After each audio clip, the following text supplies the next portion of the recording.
Assalamualaikum warahmatullahi wabarakatuh. Perkenalkan, nama saya Alia Masarah, NIM 19090961104. Di sini saya akan menjelaskan etika peserta didik terhadap pendidiknya.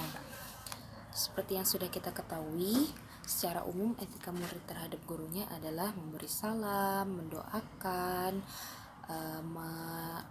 tidak menjelekkan, mengambil teladan, dan bersikap lemah lembut. Tapi di sini saya akan menjelaskan tentang etika murid terhadap gurunya menurut Kitab Ta'lim Muta'alim. Nah, Kitab Ta'lim Muta'alim merupakan salah satu kitab yang menghimpun tuntunan belajar yang disusun oleh Burhanuddin Ibrahim Al-Zanjuri. Imam Al-Zanjuri menjelaskan metode belajar dalam kitabnya ada 13 pasal yang disebutkan olehnya dalam kitab Ta'lim Muta'alim, yaitu 1. Hakikat ilmu dan keutamaannya.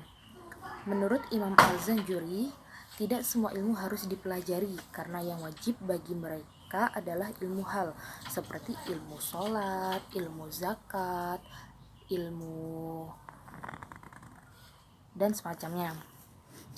Setelah itu, beliau menyebutkan keutamaan menurut ilmu, di antaranya analogi Imam Al-Zanjuri akan keutamaan Nabi Adam alaihissalam dibanding para malaikat.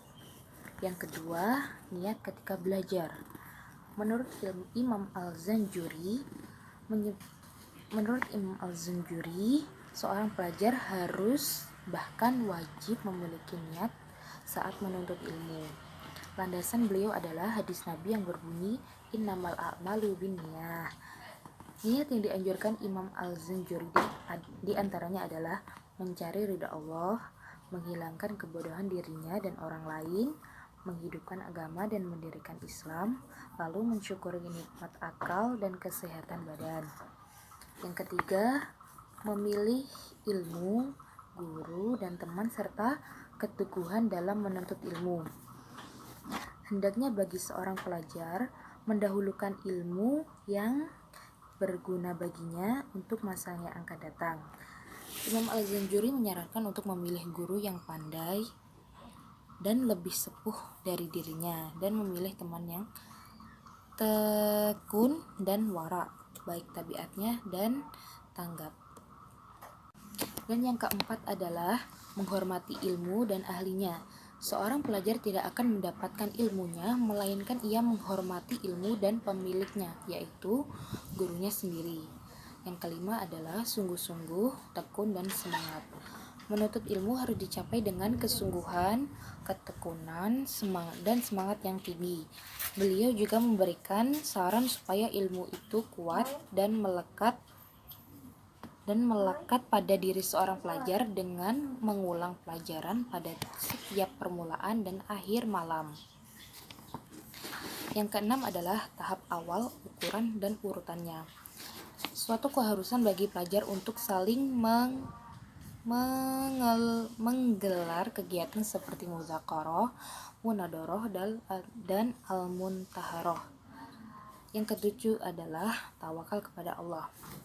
Imam Al-Zanjuri menganjurkan para pelajar untuk tidak perlu merasa sulit dan menyibukkan hati dalam masalah rezeki.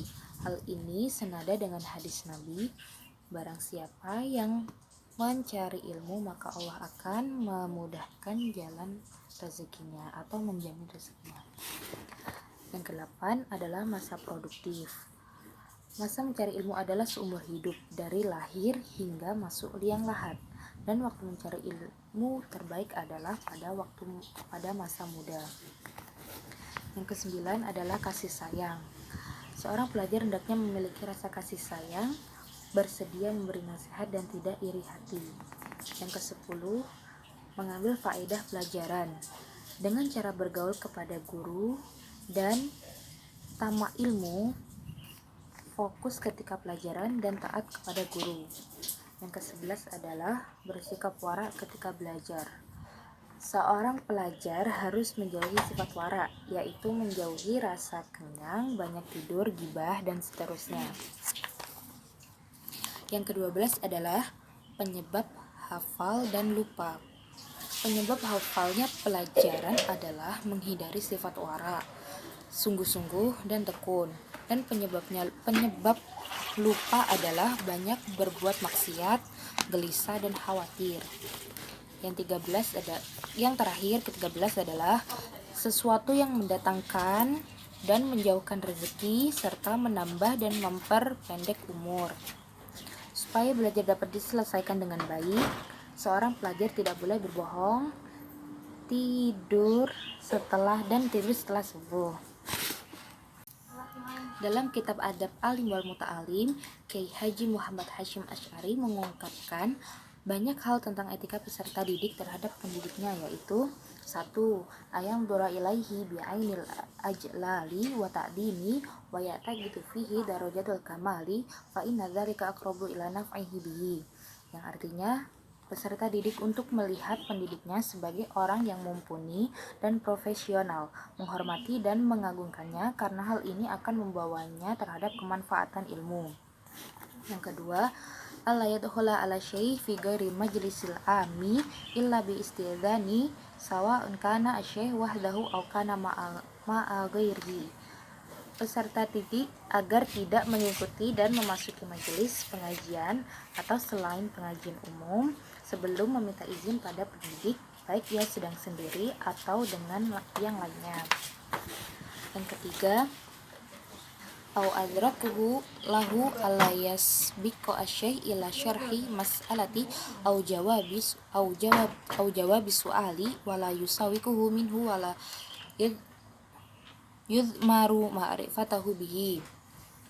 Peserta didik agar tidak mendahului pendidik sebelum diperintah dalam menjelaskan suatu masalah atau menjawab pertanyaan, sekalipun di mana dia mampu dan tidak menunjukkan sikap mengerti akan masalah tersebut.